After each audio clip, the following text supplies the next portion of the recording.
வணக்கம் மின் தொலைக்காட்சி நேயர்களே. வணக்கம். செய்திகள் விஜயம் நிகழ்ச்சி உங்களுக்காக. நேற்று பார்த்தீங்கன்னா பார்லிமெண்ட்டில் பயங்கர விவாதம், காரசாரமான விவாதம் வழக்கம் போல். ஆமாம், ஆனால் நேற்று இன்னும் கொஞ்சம் கூடுதலாகவே இருந்துச்சுன்னு வைங்களேன். அந்த கல்வி இது யார் தடுக்கிறா? நீங்கள் ஒரு 3-4 மாதத்துக்கு முன்னாடி ஓகே அதெல்லாம் பிரச்சனை இல்லை, பிஎம்சிக்கு ஓகே பண்ணுறோம்லாம் சொல்லிட்டு போனீங்க. திடீர்னு யாரோ ஒரு சூப்பர் முதல்வர் அதை தடுத்து யூட்டர்ன் போட்டீங்க.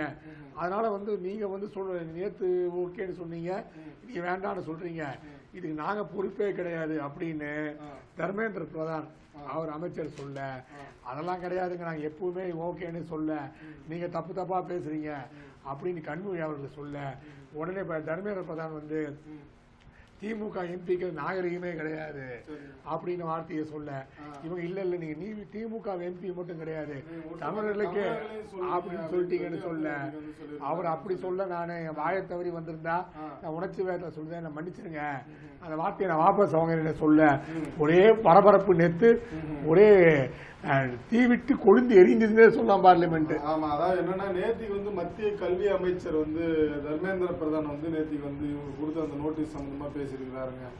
அது என்ன அப்படின்னு பாத்தீங்கன்னா அந்த பிஎம்சி இதுல நீங்க முதல்ல மார்ச் 15 சேர்றேன்னு சொன்னீங்க. அதன் பிறகு என்ன ஆச்சு என்னன்னு இங்க எல்லாம் எங்கள்கிட்ட எல்லாம் தான் சொல்லி இது பண்ணீங்க. அது சம்பந்தமா நீங்க கடிதம்லாம் தமிழக அரசின் சார்பில் கடிதம்லாம் எழுதியிருக்காங்க அப்படின்னு சொல்லி இந்த கடிதத்தை வேண்டுமானால் நம்ம வெளியிட தயார் அப்படின்னு சொல்லி இருந்தாங்க. பாத்தீங்கன்னா உள்ளபடியே மார்ச் 15 அந்த தேதிகள்ல தமிழக அரசு ஒரு கடிதம் எழுதியிருக்கு. அதுல நாங்க ரொம்ப ஆர்வமா இருக்கோம், பிஎம்சி கல்வி திட்டத்துல சேர்றதுக்கு ஆர்வமா இருக்கோம், அதுல சில விஷயங்கள்ல எங்களுக்கு மாற்று கருத்து இருக்கு அப்படிங்கிற மாதிரி எல்லாம் சொல்லி இது பண்ணியிருந்தா ஒரு தகவல் இருக்குங்க. அதை ஒட்டிதான் நேத்திக்கு அதை தர்மேந்திர பிரதான் பேசியிருக்கிறாரு. பேசும்போதுதான் என்னன்னா இது வெறும் ஏதோ பாஜக ஆளும் மாநிலங்கள்ல மட்டும் இந்த திட்டத்தை செயல்படுத்தல, காங்கிரஸ் கட்சி ஆளும் மாநிலங்களிலும் கூட இந்த திட்டம் செயல்படுது அப்படின்னு சொல்லிட்டு, அதாவது என்ன சொல்றாரு அப்படின்னு பாத்தீங்கன்னா கர்நாடகம், இமாச்சல பிரதேசம் உள்ளிட்ட மாநிலங்கள், அதாவது காங்கிரஸ் ஆளும் மாநிலங்கள், அங்கேயும் இந்த பிஎம் திட்டம் செயல்பட்டு வருகிறது அப்படின்னு சொல்லியிருக்காரு. நீங்க ஏதோ உங்களுடைய அரசியல் உள்நோக்கத்திற்காக அரசியல் செய்ய வேண்டும் அப்படிங்கிறதுக்காக நீங்க இந்த மாதிரி பண்ணாதீங்க அப்படின்னு சொல்லி தர்மேந்திர பிரதான் நேற்று சொல்லியிருக்கிறதாங்க பெரிய பரபரப்பானது. அதுல சில வார்த்தைகள்லாம் இது பண்ணிருக்காங்க. திமுகவினர் நாகரிகமற்று செயல்படுகின்றனர் அப்படி இப்படின்னு சொன்ன உடனே மக்கள் அவங்க திமுக எம்பிக்கள் ரொம்ப ரொம்ப இதா இருந்திருக்கிறாங்க, கடுமையா இது பண்ணுவோன்னே அந்த வார்த்தைகளை நான் வாபஸ் வாங்கிக் கொள்கிறேன் அப்படின்னு சொல்லி இது பண்ணியிருக்கிறாருங்க. அதே மாதிரி பாத்தீங்கன்னா இந்த பிஎம்சி திட்டம் அப்படின்னு என்னன்னு பாத்தீங்கன்னா prime minister schools for rising India அப்படின்றதா பிஎம்சின்னு சொல்லப்படுறது. இதில் என்னன்னா உங்களுக்கு மாணவரின் பாதுகாப்பு, இயற்கையான சுற்றுச்சூழல், பரவலான கற்றல் அனுபவம், மாணவர்களுக்கான உடல் நலம், கல்விக்கான நவீன வளாகங்கள், குழந்தைகள் பன்முக ஆற்றலை வெளிப்படுத்தும் சூழல், பல மொழிகளை கற்கும் வசதி போன்றவை மேம்படுத்தப்படுறாங்க. என்னங்க தனியார் பள்ளிக்கு நிகராக அரசு பள்ளிகளை கொண்டு வருவதற்காக தான் இந்த திட்டங்கள் பிஎம்எஸ்டி திட்டம் கொண்டு வந்தாங்க. Prime minister school for rising India அப்படின்னு சொல்லி இந்த திட்டத்தை கொண்டு வந்தாங்க. இதுக்காக மத்திய அரசின் சார்பில் ஒரு குறிப்பிட்ட நிதி, அதாவது 18,128 கோடி ரூபாய் நிதியும், மாநில அரசின் பங்களிப்புக்காக 932 கோடி ரூபாயும் ஒதுக்கீடு செய்யப்பட்டு, இதெல்லாம் யார் யார் இந்த ஒப்பந்த உணர்வு கையெழுத்திடுறாங்களோ அவர்களுக்கு மத்திய அரசின் சார்பில் அந்த நிதி கொடுக்கறது இந்த பஞ்சாயத்து தாங்க. இது என்னன்னா இது புதிய கல்விக் கொள்கை, அதோட அதுக்கு முன்னாடியே வந்த திட்டம். இருந்தாலும் இந்த புதிய கல்வி திட்டத்துல இன்னும் சில பகுதிகள்லாம் வருது அப்படிங்கிறதுனாலதான் நாங்கள் தமிழக அரசு எதிர்க்கிறோம் அப்படின்னு சொல்லி ஸ்டாலின் நேற்றுக்கு இது பண்ணிருக்காங்க. ஸ்டாலின் ஒரு குரல் சொல்றாரு, நம்ம பள்ளிக்கல்வித்துறை அமைச்சர் அன்பில் மகேஷ் பொய்யாமொழியும் சொல்லியிருக்காரு. ஸ்டாலின் இதுல என்ன சொல்றாருன்னா, அந்த தர்மேந்திர பிரதான் அவர்களை பார்த்து நீங்க ஏதோ மன்னர் போல பேசுறீங்க, மன்னர் எண்ணிக்கொண்டு நீங்க ஆணவத்துடன் பேசுறீங்க, உங்களுக்கு நாவடக்கம் தேவை, நாங்க மக்கள் இதுல இது பண்ணி பேசுறோம், மக்கள் அளிக்கின்ற கோரிக்கைகள், மக்கள் விடுக்கின்ற கோரிக்கைகளை முன்னெடுத்து பேசிட்டோம், உங்களை மாதிரி நாங்க நாக்பூரை இது பண்ணி பேசுறது இல்ல அப்படின்னு நேற்றுக்கு சொல்லி இருக்கிறாருங்க. என்ன சொல்றாருன்னா, தேசிய கல்விக் கொள்கை, மும்மொழி கொள்கையை தமிழக அரசு அனுப்பிய பிஎம்சி புரிந்துணர்வு ஒப்பந்தம் முற்றிலுமாக நிராகரித்து விட்டது என கடிதம் எழுதியது நீங்கள் தானே, நாங்கள் மக்கள் எண்ணங்களுக்கு மட்டுமே மதிப்பளித்து செயல்படுகின்றோம், உங்களை போல நாக்பூரின் சொற்களுக்கு கட்டுப்பட்டு அல்ல அப்படிங்கிற மாதிரிலாம் வந்து நேற்று இது பண்ணியிருக்கிறாருங்க. அவன் நாக்பூர்னு அவர் என்ன சொல்லுவாருன்னா RSS தலைமைதான் அப்படின்னு சொல்ல வர்றாரு. இந்த இவற்றை மத்திய அரசு மொத்தம் பார்த்தீங்கன்னா 18,128 கோடி ரூபாய் ஒதுக்கி இருக்காங்க. மாநில அரசுக்கு 9,232 கோடி பங்களிப்பு இருக்குமாங்க. பாத்தீங்கன்னா உத்தரப்பிரதேசத்துல வந்து 1,170 பள்ளிகளும், ஆந்திராவில இருந்து 855 பள்ளிகளும், மகாராஷ்டிரால 827 பள்ளிகளும், பீகார்ல 804 பள்ளிகளும், மத்திய பிரதேச 993 பள்ளிகளும் இந்த தேர்வாயிருக்காங்கல்ல. அப்படி இதெல்லாம் வந்து நேத்திகள்லாம் பேசுறதுதான் வந்து நீங்க பண்ணலாம் நாம் பண்ணலாம் அப்படின்னு சொல்லி இது பண்ணா. இந்தாண்ட வந்து அன்பில் மகேஷ் பொய்யாமொழி வந்து என்னன்னா, பள்ளி கல்வித்துறை அமைச்சர் அன்பில் மகேஷ் பொய்யாமொழி, நாங்க மத்திய அமைச்சரை போய் சந்தித்ததெல்லாம் உண்மைதாங்க, அங்கேயும் வந்து நாங்க வந்து எங்களுடைய வந்து மாநில வந்து உரிமைகளை தான் நாங்க வந்து சொல்லியிருக்கோம் அப்படின்னு சொல்லி மத்திய அமைச்சர் சொல்லியிருக்காங்க. ஏன் அதை சொல்றாங்கன்னா, நாங்க கொடுத்த புரிந்துணர்வு ஒப்பந்தத்துல நீங்க எப்படி திருத்தம் மேற்கொள்ளலாம் அப்படின்னு சொல்லி வந்து இவங்கள்ட்ட போன தமிழகம் சார்பா போன குழு கிட்ட வந்து மத்திய அமைச்சர் கேட்டதாகவும் அதுக்கு தான் வந்து இவங்க சொன்னதாகவும் அப்படின்னு சொல்லி, அதாவது நாங்க மாநில அரசின் உரிமைப்படி தான் பண்றோம் அப்படின்னு வந்து இவங்க அந்த குழுவினர் சொன்னதாகவும் வந்து இது பண்ணியிருக்காங்க. அதுல என்ன சொல்றாங்கன்னா, தமிழக கல்விக்குழுவோ பிஎம்சி திட்டங்கள் முழுக்க புதிய கல்விகளின் அடிப்படையில் செயல்படுவதாக அறிக்கை அளித்தது. ஏன் அப்படின்னு சொல்றாங்கன்னா, ஏற்கனவே என்னன்னா மத்திய அரசு வந்து புதிய கல்விக் கொள்கை திட்டத்தை வந்து அறிமுகப்படுத்தினாங்க. அது சம்பந்தமா இது பண்ணும்போது இவங்க வந்து நாங்க அதை ஏற்றுக்கொள்ள முடியாது அப்படின்னு சொல்லிட்டு இவங்க ஒரு மாநில கல்விக் கொள்கையை புதிய கல்விக் கொள்கையை உருவாக்குறதுக்காக வந்து ஒரு குழு அமைத்தாங்க. 2021-22 அந்த காலகட்டத்தில் ஜவஹர் நேசன் அப்படிங்கிற ஒரு தலைமையில வந்து ஆரம்பிச்சாங்க. அதுல வந்து என்ன அப்படின்னா வந்து பிஎம்சி திட்டம் ஓகே நல்லதுதான் இருக்குது, ஆனாலும் அதுல புதிய கல்விக் கொள்கை இது போன்ற சில விவகாரங்கள்லாம் இருக்கு அப்படின்னு சொல்லி எங்களுக்கு வந்து கல்விக் குழு அறிவித்ததுனால வந்து நாங்க அந்த புதிய கல்விக் கொள்கையை நாங்க வந்து நீக்கிவிட்டு மற்றவற்றை ஏற்பதாக தான் கடிதம் எழுதினோம் உங்களுக்கு, அதாவது தமிழக அரசு சார்பில் வந்து கடிதம் எழுதணும், அதை தான் நீங்க வந்து இந்த மாதிரி சொல்றீங்க அப்படின்னு சொல்லிட்டு எங்களது மாநிலத்தின் கொள்கை முடிவையே அவர்கள் பிரதிபலித்துள்ளனர் அப்படின்னு சொல்லி வந்து எப்போதும் வழங்க வேண்டிய SSA நிதியை வழங்கும்படிதான் அந்த கூட்டத்தில் கோரினோம் அப்படின்னு சொல்லி நேற்று வந்து இது பண்ணியிருக்கிறாருங்க. அதனால வந்து நாங்க வந்து எப்பவும் வந்து புதிய கல்விக் கொள்கையை ஏற்றுக்கொள்ளவில்லை என்பதை நீங்கள் புரிந்து கொள்ள வேண்டும் அப்படின்னு சொல்லி மத்திய அரசுக்கு வந்து பள்ளி கல்வித்துறை அமைச்சர் சொல்லியிருந்தாலும் கூட வந்து அதற்கெல்லாம் பதில் சொல்ற மாதிரி வந்து அண்ணாமலை உடனே வந்து அவர் சும்மா இருப்பாங்களா உடனே வந்து இது பண்றாருங்க. அதாவது என்னங்க அவர் தப்பா பேசிட்டாரு, திமுகவினர் நேர்மையற்றவர்கள் நாகரிகமற்றவர்கள் அப்படின்னு சொல்லி மத்திய கல்வித்துறை அமைச்சர் பேசியிருக்கிறாரு. அதுல என்ன தவறு கண்டீங்க, என்ன உண்மையதான் சொல்லியிருக்கிறாரு, உங்கள்கிட்ட என்ன நாகரிகம் இருக்கு, உங்கள்கிட்ட என்ன வந்து நேர்மை இருக்கு அப்படின்னு சொல்லி வந்து அண்ணாமலை கேள்வி கேட்டிருக்கிறாருங்க. அதோட இல்ல என்ன அப்படின்னா, மக்களின் எண்ணங்களை நீங்க பிரதிபலிக்கிறீங்கன்னு சொல்றீங்க, யார் மக்கள், அந்த மக்கள் யாருன்னா நீங்க இல்ல உங்க குடும்பமா, இல்ல உங்க மகனா, இல்ல உங்க மருமகனா, இல்ல திமுகவினர் தனியார் பள்ளிகள் நடத்துறாங்களே அவர்கள் தான் அந்த மக்களா அப்படின்னு சொல்லி வந்து கேள்வி எழுப்புறாரு. அதனால இந்த விவகாரத்தில் நீங்க நடிக்க வேண்டாம், உங்க சாயம் வெளுத்து விட்டது அப்படின்னு சொல்லி அண்ணாமலை ஒரு புறம் வந்து பேசி இருக்கிறதை நம்ம பாக்குறோங்க. அதனால வந்து இப்போ வந்து இந்த கல்வி திட்டமானது என்ன ஆகும் அப்படின்னு ஒரே பரபரப்பு இருக்கும்போது இந்து நாளிதழ் ஒரு பத்திரிகை போட்டோ போட்டிருக்காங்க. அவங்க எல்லாம் பேசி காரசாரமா 2 பக்கம் போதுனா கூட வெளியே வந்து தர்மேந்திர பிரதான் கனிமொழி எல்லாம் சிரிச்சு பேசுற மாதிரி போட்டோ போட்டு இது அரசியல் நாகரிகம் அப்படின்ற விஷயத்தையும் அவங்க மேற்கோள் காட்டியிருக்காங்க. நாட்டை ஆள்வோருக்கு எந்த தகுதியும் தேர்வும் கிடையாது அப்படின்ட்டு சீமான் சொல்லியிருக்காங்க. அவங்க சீமான் சொல்லுவாங்க, எந்த நாட்டை ஆள்றது எதுங்க ஒண்ணுமே போயிடும் கிடையாது, யாருமே அவங்க தாங்க இந்த நாட்டை ஆள்றாங்க. இந்த கல்வியை வந்து வியாபாரமாக்கிட்டு இருக்காங்க. ஒரு வக்கீல் நீதிபதியாகவும், மருத்துவம் படிக்கிற கலெக்டராகவும் அதிகாரில தேர்வு எழுத வேண்டும், ஆனா நாட்டை ஆள்றதுக்கு எந்த தேர்வும் தேவையில்லாம இருக்கு பாருங்க அப்படின்னு அவர் சொல்றாரு. அது மட்டும் இல்ல, பாத்தீங்கன்னா தமிழக வெற்றி கழகம் என்னங்க அவர் பத்தி என்ன நினைக்கிறீங்க? விஜய் இஃப்தார் நோம்புக்கெல்லாம் போயிருக்காரு, என்னங்க அவர் தொப்பி போட்டு நடிக்கிறாருங்க, இதெல்லாம் ஒரு பெரிய விஷயமா? நான் தனித்தே தான் நிற்பேங்க, தனித்து நிறுத்தி ஆட்சி அடைக்க முடியும் பிடிக்க முடியுமா கேட்கறாங்க. பட் இருந்தாலும் வந்து என்னோட கொள்கைப்படி நான் தனித்து நிறுத்தி நான் செயல்படுவேன் அப்படின்னு சொல்லியிருக்காருங்க. அதோட என்னன்னாங்க, நீங்க தொப்பி விவகாரத்துக்கு சொல்றீங்களே, இஃப்தார் நோம்புல வந்து தாவக தலைவர் வந்து அங்க போய் கலந்துக்கிட்டாரு. அதுல போது வந்து இஸ்லாமியர்கள் அழித்து அந்த தொப்பியை வந்து மாட்டிக்கிட்டு தான் இது பண்ணாரு. அதை ஒட்டி தான் வந்து நேற்று வந்து நாம் தமிழர் கட்சி ஒருங்கிணைப்பாளர் சீமான் என்ன சொல்றாருன்னா, நான் ஏதோ வந்து ஒரு நாளுக்கு போய் போட்டு தொப்பி போட்டு வேஷம் போடுறோம்ல, அந்த மக்களின் வந்து உணர்வுகளுக்கானவன், உண்மைகளுக்கானவன் அப்படின்னு சொல்லி வந்து நேற்று வந்து என்னன்ட்டு வந்து ரொம்ப இது பண்ணிருக்கிறாருங்க. அதாவது என்னன்னா வந்து என்ன சொல்றாருன்னா, மக்களின் உணவுக்காக அல்ல, உணர்வுகளுக்காகவும் உரிமைகளுக்கானவன் நானு. அதனால எப்பயுமே எனக்கு வந்து நிறைய இஸ்லாமிய சொந்தங்கள் இருக்கிறாங்க. அதனால வந்து அது ஒரு நாள் கொடுக்குற உணவுக்காக இல்ல தொப்பிக்காக நான் போறதில்ல, உணர்வுக்காகவும் உண்மைக்காக அந்த மக்கள் பாதிக்கப்பட்டால் நான் போய் கூட நிற்பேன் அப்படின்னு தான் வந்து சொல்லியிருக்காரு. அதோட என்ன அப்படின்னா வந்து அந்த ஏன் தனியா நிக்கிறது அப்படின்னா வந்து திமுகவுக்கு எதிரான வாக்குகளை ஒன்றிணைப்பதற்காக எடப்பாடி பழனிசாமி வந்து பேசியிருப்பது வரவேற்கிறது.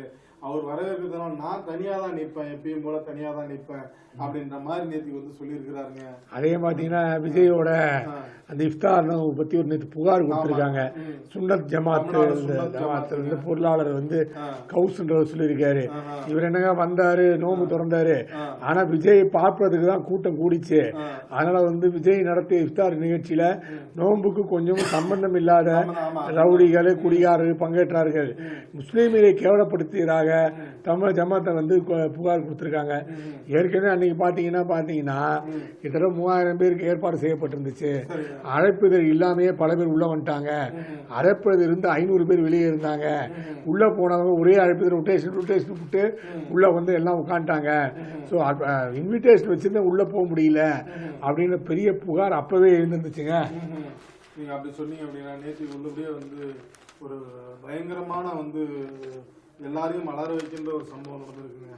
அதாவது பஸ்ஸில் இருந்து வெளியே இழுத்து +1 மாணவருக்கு சராமரி வெட்டு அப்படின்னு சொல்லி ஸ்ரீவைகுண்டம், தூத்துக்குடி மாவட்டம் ஸ்ரீவைகுண்டத்துல வந்து தேவேந்திரன் அப்படிங்கிற அந்த மாணவர் வந்து நல்ல கபடி பிளேயராங்க.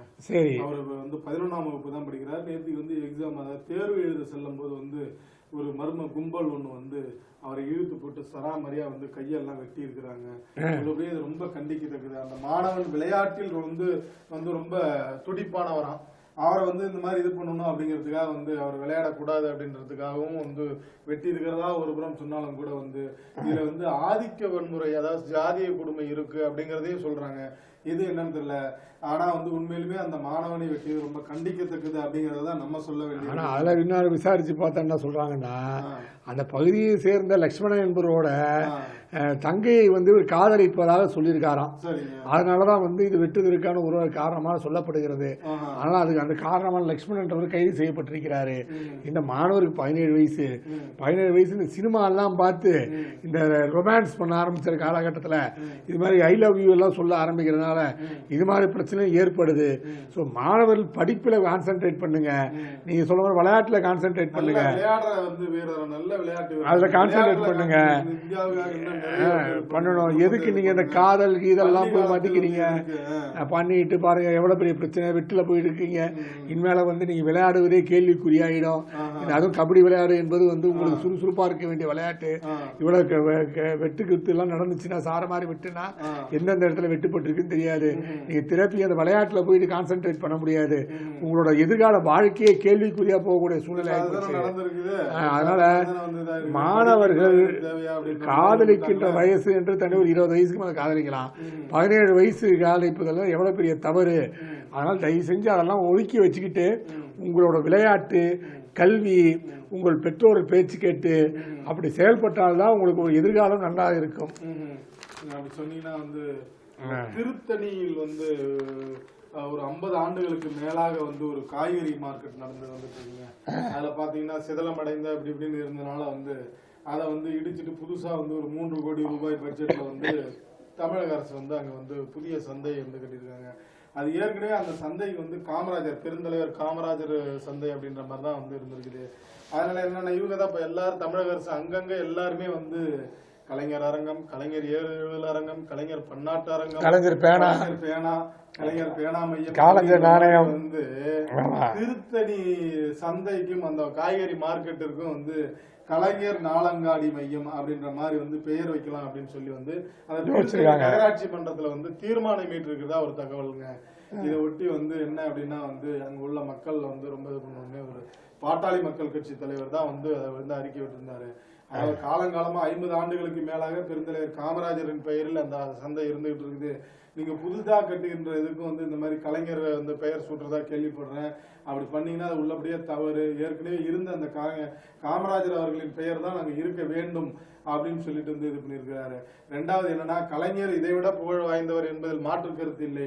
நீங்க இந்த மாதிரி அவர் காமராஜர் பேரை எடுத்துட்டு நீங்க கலைஞர் பேரை வைப்பட்டா அது வந்து நடுநிலையாளர்களிடம் வந்து ஒரு சங்கடத்தை உருவாக்காதா, அது கலைஞருக்கு இழுக்கு ஏற்படாதா அப்படின்னு சொல்லி எல்லாம் கேள்வி கேட்டுட்டு இதையே மீறி நீங்க பண்ணீங்க அப்படின்னா அங்க வந்து பாமக தலைமையில் அனைத்து கட்சிகளையும் கொண்டு திரட்டி தொடர் போராட்டங்களை நடத்துவோம் அப்படின்னு சொல்லி எச்சரிக்கை விடுத்திருந்தாருங்க. அது எங்க என்னைக்கு சனிக்கிழமை ஞாயிற்றுக்கிழமை இது பண்ணியிருந்தாருங்க. அதை விட்டு நேத்திக்கு வந்து இல்ல அந்த மாதிரின்னு சொல்லிட்டு நாங்க வந்து அங்க வந்து பெருந்தலைவர் காமராஜர் நாளங்காடி மையம் அப்படின்னு சொல்லி வந்து அந்த போராட்டம் அது அங்க இதுக்கு சந்தைக்கு வந்து பெயரிட்டு இருக்காங்க. அதையும் நம்ம பார்க்க வேண்டியிருக்கு தமிழக அரசின் சார்பில். அதே மாதிரி நேற்று பார்த்தீங்கன்னா திருமாவளவன் வந்து மதுரையில வந்து சர்வமத சமத்துவ பேரணிக்கு வந்து கேட்டிருக்காருங்க. அவர் வந்து கேட்ட உடனே முடியாதுன்னு சொல்லிட்டாங்களாம். உடனே சொல்லிட்டு என்னங்க திமுக அரசா இது நடக்குது, திமுக அரசு வந்து இப்படி ஒரு செயல்பாடு படுது, நம்ம வந்து மதம் மற்றும் இருக்கக்கூடாதுன்னு சொல்லி தானே பண்ணோம். ஆனா திமுக வந்து இது போன்ற வந்து மத நல்லிணக்கத்தை குலைக்கும் பண்ணோம், இப்படி செயல்படுறது எவ்வளவு தவறான விஷயம் தெரியுமா அப்படின்னு நேற்று மிகப்பெரிய குற்றச்சாட்டை அவர் நேற்று வைத்திருக்கிறார் திருமாவளவன். அதே நேரத்தில் சொல்றாரு அந்த தொகுதி வரையறுக்கிறாங்கல்ல அது வந்து பிஜேபி வந்து திமுக குற்றம் சாட்டுது, ஆனால் திமுக நீ குற்றம் சாட்டாதீங்க அப்படின்ட்டு இருதலை கொல்லி எறும்பு மாதிரி ஒரு பாக்க அப்படி பேசுறாரு, ஒரு நாள் இப்படி பேசுறாரு, ஒரே குழப்பம் தாங்க இவருக்கு. நீங்க அப்படி சொன்னீங்கன்னா வந்து அந்த யூடியூபர்கள் மீது குண்ட சட்டம் பாய்ந்தது அப்படின்னு சொல்லி ரொம்ப நல்ல விஷயம் இது. என்ன அப்படின்னு பாத்தீங்கன்னா, அதாவது யூடியூபர் அப்படிங்கிற பெயர்ல வந்து இவங்க வந்து ஆபாச குறைவாகவும் கண்ணியத்திற்குறையாகவும் ஒரு பொது வெளியில் எப்படி பேசணுங்கிறது தெரியாமல வந்து கண்ணா அப்படின்னா அதுலயும் பாத்தீங்க அப்படின்னா வந்து விடுதிக்கு வரவழைத்து சிறுவர்களுக்கு பாலியல் தொல்லை கொடுத்து ஆபாச படம் எடுத்த விவகாரத்தில் பெண் யூடியூபர்கள் திவ்யா, சித்ரா உள்ளிட்ட 3 பேர் மீது குண்ட சட்டம் பாய்ந்தது அப்படின்னு சொல்லி வந்து உள்ளபடியே அது ஒரு நல்ல விஷயங்க. ஏன்னா நீங்க இந்த யூடியூப் எல்லாம் போய் திறந்து பாத்தீங்கன்னா இவங்க பரபரப்பாகிறதுக்கு இவங்க சம்பாதிக்கிறதுக்காகவும் கெட்ட கெட்ட வார்த்தைகளை ஆபாசம் கண்ணியத்துக்குரியவாக வந்து பேசுறது இது போன்ற விஷயங்கள்லாம் தான் நடந்துகிட்டு இருந்தது. உள்ளபடியே இந்த மீது குற்ற சட்டம் பாய்ந்ததால் இது போன்ற வந்து நடைமுறைகளை பின்பற்றுபவர்கள் இதுல இருந்து பாடம் பெற்றுக்கொள்வார்கள் அப்படிங்கிற மாதிரி தான் நம்ம இது பண்றோங்க. ஏன்னா வந்து இன்னமும் வந்து சிலர்லாம் இருக்கிறாங்க, சில பெயர்லாம் நம்ம சொல்ல வேணாம்னு நினைக்கிறோம். அந்த முக்கியமான வந்து தமிழகத்தின் மைய பகுதியில் உள்ள ஒரு ஊரை சேர்ந்தவங்க அவங்க எல்லாம் வந்து என்ன அப்படின்னா வந்து ஏதோ வந்து நம்ம வந்து சமுதாயத்துக்கு நல்ல கருத்து சொல்றோம் அப்படிங்கிற மாதிரி வந்து கெட்ட அதாவது வந்து தெரியாத பேசுற மாதிரியே பேசிக்குவாங்களா அவங்க சில நண்பர்கள் அவங்க எல்லாம் வைத்துக்கிட்டு. ஆமா, அதை வச்சுக்கிட்டு இவங்க வந்து இவங்க வியூஸ்க்காகவும் இவங்க பணத்திற்காகவும் இவர்கள் வந்து சம்பாதிக்கணும் அப்படிங்கிற நோக்கத்திற்காகவும் இது போன்ற வேலைகள் எல்லாம் செய்து கொண்டிருந்தாங்க. இப்ப இவங்க மேல குற்ற சட்டம் இருந்தாலும் அவங்களுக்கு ஒரு சவுக்கடி இதெல்லாம் வந்து ஒரு பாடமாக எடுத்துக்கொண்டு அவங்களும் சமுதாயத்தில் திருந்த வேண்டும் அப்படிங்கறத நம்ம சொல்ல வேண்டியிருக்குது. ஆமா, சமீபத்தில் பாத்தீங்கன்னா அந்த மும்பையில ஹைதராபாத்லயே ஒரு பாடகி வந்து தற்கொலை செய்து கொண்டாள்ன்ட்டு ஒரு செய்தி வந்துச்சு இல்லையா. அதுக்கப்புறம் அவங்க வந்து முயற்சி தான் பண்ணாங்க, தூக்கு மாத்திரை அதிகமா சேர்த்துட்டேன் கல்பனா, அவங்க அப்படிலாம் கிடையாது அப்படின்னு சொல்லி அவங்க பிரஸ் மீட் கொடுத்துருக்காங்க. நான் எல்லா சிஎம்மும் சந்திச்சு இந்த யூடியூபர்ஸை கண்ட்ரோல் பண்ண சொல்லுங்க, தேவையில்லாம இது மாதிரி பிரச்சனைகளை கிளப்பிடுறாங்க அவங்க, இது மாதிரி வந்து ஆபாசமா என் குடும்பத்தை பற்றி தேவையில்லாமல் கற்பனையை வந்து அதிகம் திணித்து இது போன்ற விஷயங்கள் சொல்வதால வந்து எனக்கு மிக மன உளைச்சல் ஆகுதுங்க அப்படின்னு சொல்லிட்டு மாதங்களுக்கு முன்பு கடந்த சில ஆண்டுகளுக்கு முன்பு மத்திய அரசு சொன்னாங்க அவங்க பாட்டும் கண்ணா பின்னான்னு இது பண்றாங்க, அதனால அவங்களுக்கும் வந்து அந்த தணிக்கை வேணும், மத்திய தணிக்கை வேண்டும் அப்படின்ற மாதிரி வந்து அது சீரியலாக இருந்தாலும் சரி வந்து யூடியூபாக இருந்தாலும் சரி அவங்களுக்கு ஒரு தணிக்கை வேண்டும் அப்படிங்கிற மாதிரி எப்படி திரைப்படங்களுக்கு ஒரு வந்து தணிக்கை துறை இருக்குதோ அதே மாதிரி வந்து யூடியூபர்களுக்கும் ஒரு தணிக்கை துறை வேண்டும் அப்படிங்கிற மாதிரி இது பண்ணுவோம். ஏன் அதெல்லாம் சொல்றோம் அப்படின்னாங்க, அந்த யூடியூப்ல வந்து அதாவது என்ன அப்படின்னா ஒருத்தவங்க நீங்க கோதுமையை சாப்பிடுங்க, இன்னொருத்தவங்க கோதுமையை சாப்பிடாதீங்க, இன்னொருத்தவங்க அதை சாப்பிடுங்க, இன்னொருத்தவங்க இதை சாப்பிடுங்க. உள்ளபடியே அவங்க எல்லாம் யாரு உண்மையிலுமே வந்து உணவு இல்ல பாரம்பரியமா வந்து இருந்திருக்கிறாங்களா அப்படின்னு நமக்கு தெரியல. ஏன்னா இப்ப நான் ஒரு யூடியூப் போய் பாக்குறேன் அப்படின்னு வச்சுக்கீங்களேன், ஒருத்தவங்க வந்து கோதுமையை சாப்பிடுங்க, நீங்க இரவுல சாப்பிடுங்கம்மாங்க, இன்னொருத்தவங்க நீங்க சாப்பிடாதீங்கம்மாங்க, எதை சாப்பிடுறது எதை சாப்பிடக்கூடாது அப்படிங்கிற மாதிரி தெரியல. உள்ளபடி அவர்களுக்கு என்னுடைய உடலுக்கு நல்லக்கு எது தகுந்ததோ அதை வந்து நான் மருத்துவரிடம் வந்து ஆலோசித்து அந்த மாதிரி தான் அது பண்ணணும். இல்ல வந்து அந்த பாரம்பரியமா உணவு முறை அந்த இதெல்லாம் பழக்கத்துல இருக்கிறவங்க அவங்கள்ட்ட கேட்டு இது பண்ணிக்கலாம் அப்படிங்கறத நம்ம சொல்லிட்டு இருக்கு. எல்லோரும் சொல்வதை கேட்கணும். யூடியூப்ல வருவது அனைத்தும் உண்மை அல்ல அப்படிங்கறதையும் நம்ம சொல்ல வேண்டி இருக்குது. நான் செய்தாலும் சரி நீங்கள் செய்தாலும் சரி அதை அலசி ஆராய்ந்துதான் பார்க்க வேண்டும் அப்படிங்கறது நம்ம சொல்ல வேண்டி இருக்குது. ஆமா, அதே மாதிரி பாத்தீங்கன்னா அண்ணாமலையின் கேவலமான செயல்தான் கையெழுத்து இயக்கம் அப்படின்னு சிவசங்கர் சொல்லியிருக்காரு. ஏன்னா முந்தானது பாத்தீங்கன்னா ஒரு வீடியோ பரபரப்பா போச்சு. ஒரு பள்ளி வாசல்ல வந்து பாஜக நிர்வாகிகள் நின்றுகிட்டு பிஸ்கட் பாக்கெட் கொடுத்து கையெழுத்து போடுன்னு சொல்ற வீடியோ வந்து மிக பெரிய வைரலா போயிடுச்சு. என்ன பிஸ்கட்லாம் கொடுத்து கையெழுத்து வாங்குறாங்க அப்படின்ற சூழ்நிலை பாஜக மிகப்பெரிய விமர்சனம் போச்சு. நீங்க பிஸ்கட் கொடுத்து இது பண்றதுக்கு சொல்றீங்களே, நீங்க வந்து அவங்களை மிரட்டி இது பண்றீங்களே, பிளாக்மெயில் பண்ணி வந்து ஸ்கூலுக்கு போய் நீட்டு தேர்வுக்கு எல்லாம் போய் உள்ள போய் கையெழுத்து வாங்குனீங்களே, கையெழுத்து வாங்குனீங்களே, அதெல்லாம் எங்க கேக்குறது சமூக வலைதளங்கள்ல கேக்குறாங்க. அதே மாதிரி ரவீந்திரன் இருக்காரு பாருங்க, அவர் ஸ்கூல்லயே போயிட்டு பேசினார் இல்லையா, தூத்துக்குடியில போயிட்டு என்ன எதுக்கு முட்டாள்கள் யார் கொடுத்துட்டு வர, யார் புடுங்குறாரு இப்படிலாம் சொன்னாங்க. அதுவும் பள்ளிகள் நடந்து கொண்டுதான் இருக்கிறது. சோ பள்ளிகள்ல அரசியல் பண்றது பெரிய விஷயமாக நன்று கொண்டிருக்கிறது. அதே நேரத்தில் அமித்ஷா சொல்லியிருக்காங்க, பாஜகவும் மற்றும் ஏடிஎம்கே கூட்டணி அமைஞ்சா ஏங்க உங்களுக்கு வந்து இஸ்லாமியர்கள் ஓட்டோ சிறுபான்மை ஓட்டோ வராது. எம்ஜிஆர் காலத்துல 70% மேல வந்து திமுக தான் ஓட்டு போச்சு, சிறுபான்மை ஓட்டு. நீங்க சிறுபான்மை ஓட்டை நீங்க கான்சென்ட்ரேட் பண்ணணும்னு நினைச்சீங்கன்னா அது வேலைக்கு ஆகாது அப்படின்னு சொன்னா, இல்லைங்க நான் பிஜேபியோட சேர்ந்த நான் தோத்து போயிடுறேன் அப்படின்னு ஜெயக்குமார் எல்லாம் சொன்னாங்க. ஸோ சிறுபான்மை ஓட்டில் நாங்க தோல்வி அடைகிறோம், நீங்க வந்து குளிர் காஞ்சிட்டு போயிடுவீங்க அப்படின்னு அவங்க வந்து சொல்ல, அமித்ஷா வந்து கடைசியா சொல்லியிருக்காங்க, இல்லைங்க சிறுபான்மை ஓட்டு நம்பாதீங்க, நம்பினா வேலைக்கு ஆகாது அப்படின்ற விஷயத்தை அவங்க சொல்லியிருக்காங்க. என்ன அப்படின்னு பாத்தீங்கன்னா உண்மைதானங்க. ஏன்னா இவங்க வந்து சிறுபான்மை ஓட்டுகள் தங்களுக்கு விழவில்லை அப்படின்னு சொல்லி கடந்த கிட்டத்தட்ட ஒரு 9-10 வருஷமா தோல்வி மேல் தோல்வி. என்ன அப்படின்னு பாத்தீங்கன்னா சிறுபான்மை ஓட்டுகள் நமக்கு விழவில்லை, அதிமுகவிற்கு விழவில்லை அப்படின்னு சொல்லிதான் வந்து அதிமுக வந்து பாஜக கூட்டில இருந்து வெளில போய் தான் வந்து தனியா மக்களவை தேர்தலை சந்திச்சாங்க. மக்களவை தேர்தலை சந்திக்கும் போது உள்ளபடியே பாத்தீங்க அப்படின்னா சிறுபான்மை ஓட்டுகள் உங்களுக்கு விழுந்திருக்கா நம்ம கேட்க வேண்டிய விழுந்திருக்குதா அப்படின்னா விழவில்லை. அதாவது ஒப்பீட்டளவில் மிகப்பெரிய அளவில் விழவில்லை. அதாவது என்னன்னா ஜெயலலிதா அம்மையார் இருந்த வரைக்கும் விழுந்த வாக்கு சதவீதத்தின் அடிப்படையில் கூட வந்து அதை விட பாதி அளவு கூட விழவில்லை அப்படிங்கிற மாதிரி தான் வந்து இது பண்ணியிருக்காங்க. இவங்க எதை நம்பி போனாலும் அது கிடையாது.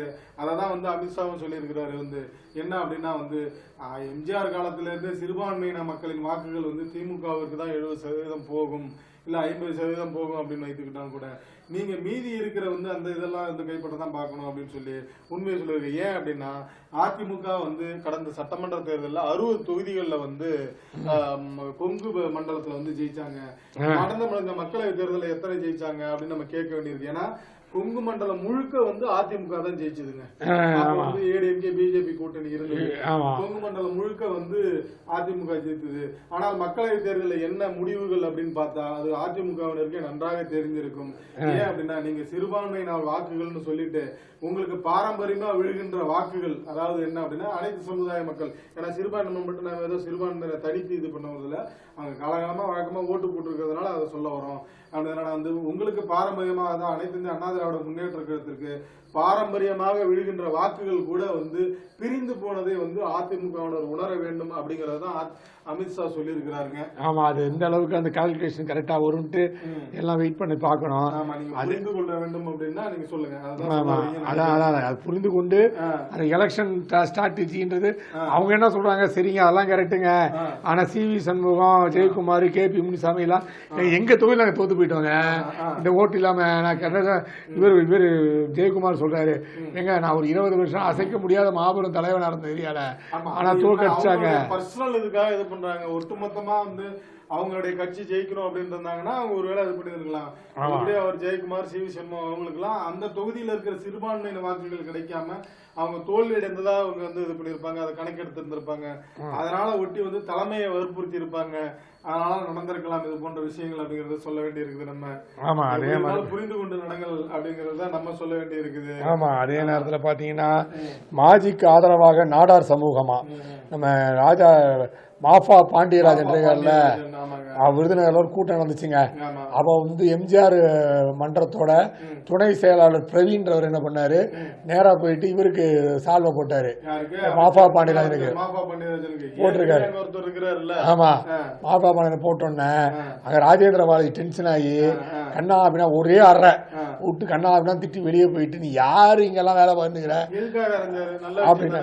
ஆமா, முக்கிய நிர்வாகிகளுக்கு வந்து ஏங்க அவர் நான் தானுங்க இங்க வந்து மாவட்ட செயலாளர், நான் தானே பவர்ஃபுல்லா இருக்கேன் அப்படின்னு ராஜா. அது இல்லாம மாஃபா பாண்டியனை கடைசி வரைக்கும் பேச விடவே இல்லைங்க.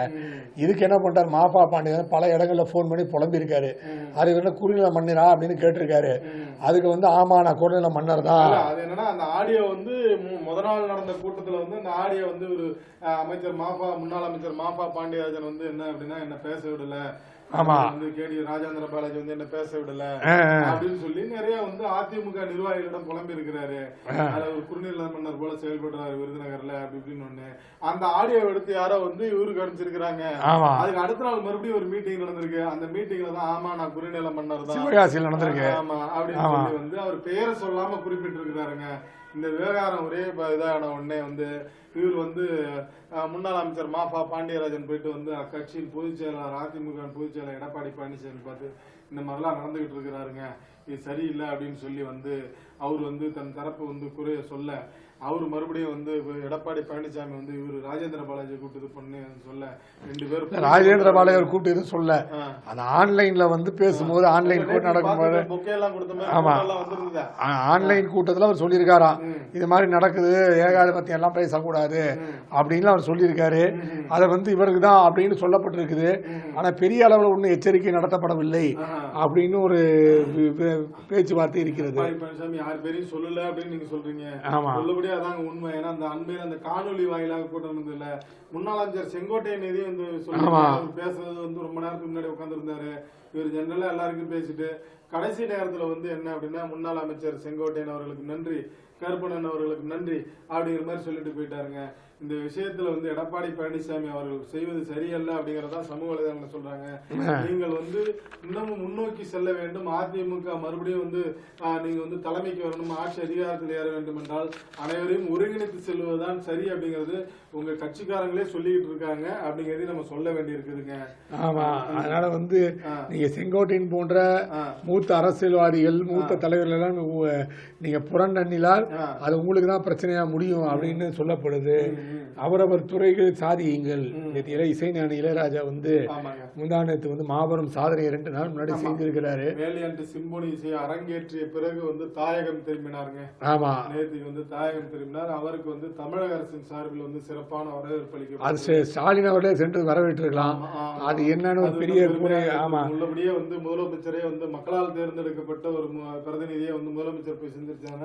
இன்னும் ஒரு இசைஞானிக்கு வந்து பெருமையை சேர்க்கின்றது இருக்கும். இந்த இசைஞானி பெயர் கூட உங்கள் தகப்பனார் வந்து கலைஞர், அது உலகம் முழுக்க வந்து இசைஞானி அப்படிங்கறதா இருக்குது.